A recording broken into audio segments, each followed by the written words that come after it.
আসুন উগ্রপতি মহাশয়, আমার কানাইয়ের বীর তিলক করুন।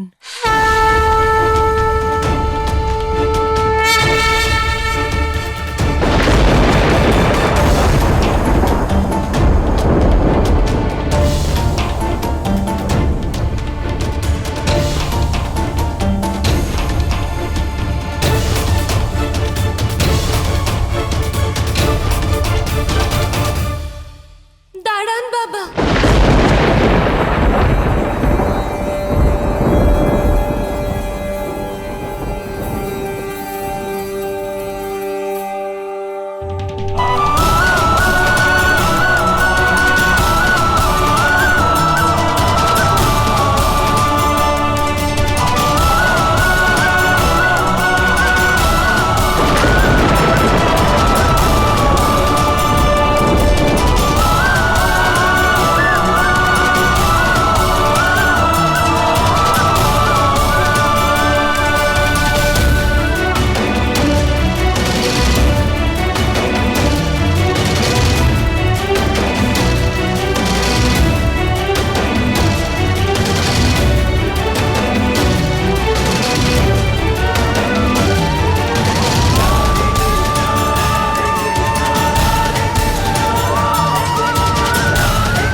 কৃষ্ণের তিলক না ছাই দিয়ে হবে, না রক্তচন্দন দিয়ে, না শ্বেত চন্দনে, না বীর তিলক না রাজ তিলক হবে।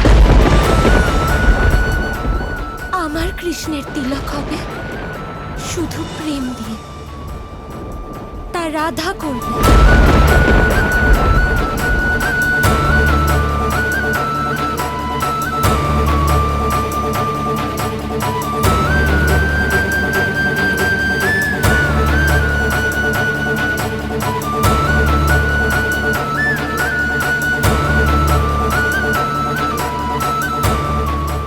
আমার কৃষ্ণ?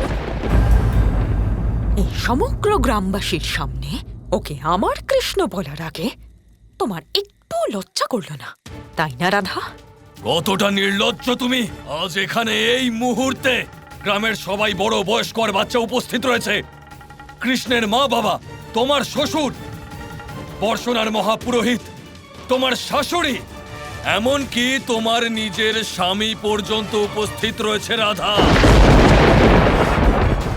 আর তুমি আমাদের সকলের সামনে এই কৃষ্ণকে রাজ তিলক পরাবে রাধা?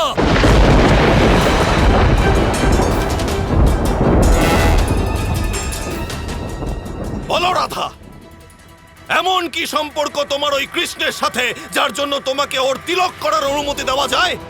উত্তর দাও।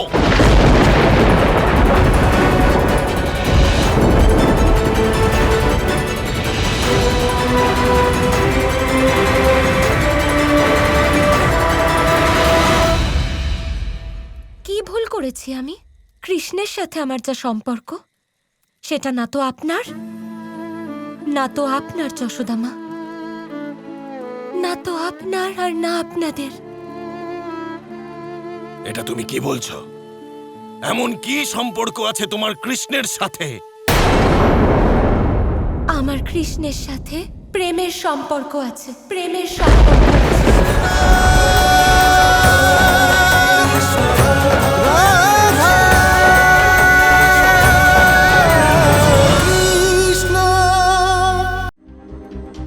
কানাই রাধা সকলের সামনে কি বলছে? ও আমাদেরই রাধা তো? হ্যাঁ দাদা, কিন্তু এখনো সেই রাধা যার মধ্যে সমস্ত ভালোবাসার শক্তি সম্মিলিত রয়েছে, যাকে আটকানো কৃষ্ণেরই শক্তির বাইরে। তো এই বর্ষণা কি করে আটকাবে? রাধা, এরকম অভদ্র কথা বলার দুঃসাহস তোমার হলো কি করে? না না না না না না, এরকম অভদ্র আচরণ, এরকম অভদ্র কথা ও শুরু থেকেই করে চলেছে। কতবার বলেছি আমি আপনাকে কিন্তু আপনি সেটা দেখেননি, শোনেননি। শুনেছেন? আজ, এখন, এই মুহূর্তে সমগ্র গ্রামবাসীর সামনে ওকে অপবিত্র ঘোষণা করুন। এই রাধাকে এই গ্রাম থেকে এক্ষুনি বহিষ্কার করা উচিত।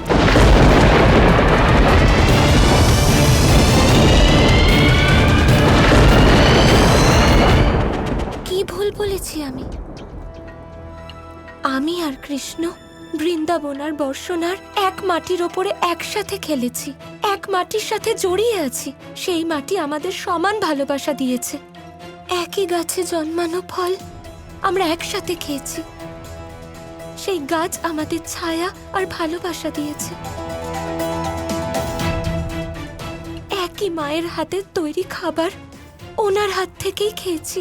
সেই মা আমাদের সমান ভালোবাসা দিয়েছেন। নন্দ বাবা, যিনি আমাকে নিজের মেয়ের মতো, কৃষ্ণ আর আমাকে একই ভালোবাসা দিয়েছেন। বলরাম দাদা, দাদা যতখানি রক্ষা কৃষ্ণকে করেছেন অতটা আমাকেও করেছেন। আপনারাই বলুন, ওনাদের ভালোবাসা কি সমান নয়? রাধা ঠিকই বলছে। হ্যাঁ, রাধাকেও আমি ঠিক ততটাই ভালোবাসি যতটা কানাইকে ভালোবাসি।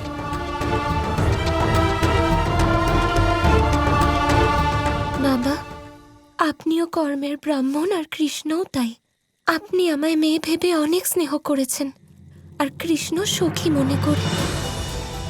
বলুন, বর্ষণাতে কে এমন আছে যিনি রাধা আর কৃষ্ণের মধ্যে তফাৎ করেছেন? যিনি রাধাকে কম আর কৃষ্ণকে বেশি ভালোবেসেছেন?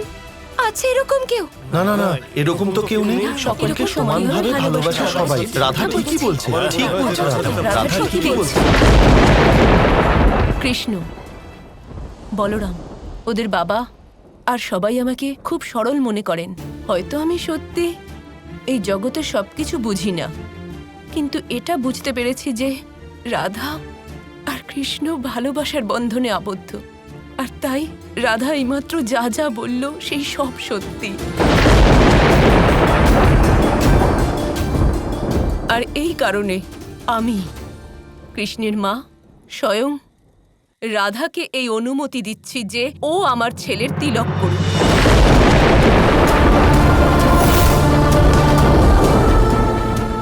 আর শুধু এটাই নয়, যদি রাধা তিলক না করে তাহলে আমি আমার ছেলেকে এখান থেকে যাওয়ার অনুমতিই দেব না।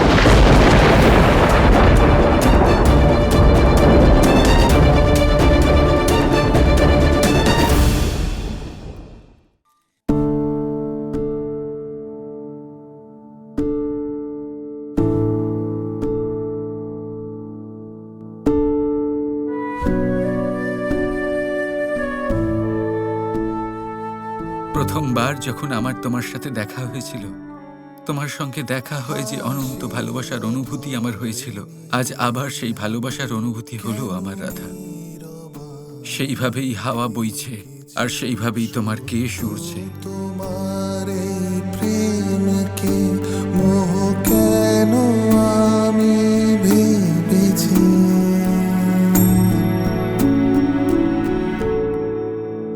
সব কথা বোঝানো যায় না যে, যায় না বলা রাধা, সময় তা বোঝাবে। সব কথা বোঝানো যায় না যে, যায় না বলা রাধা, সময় তা বোঝাবে। সম্ভব না যে হয় কবু। এখনো এই কেশ ঠিক করার সময় বাকি রয়েছে রাধা। তোর পাওয়া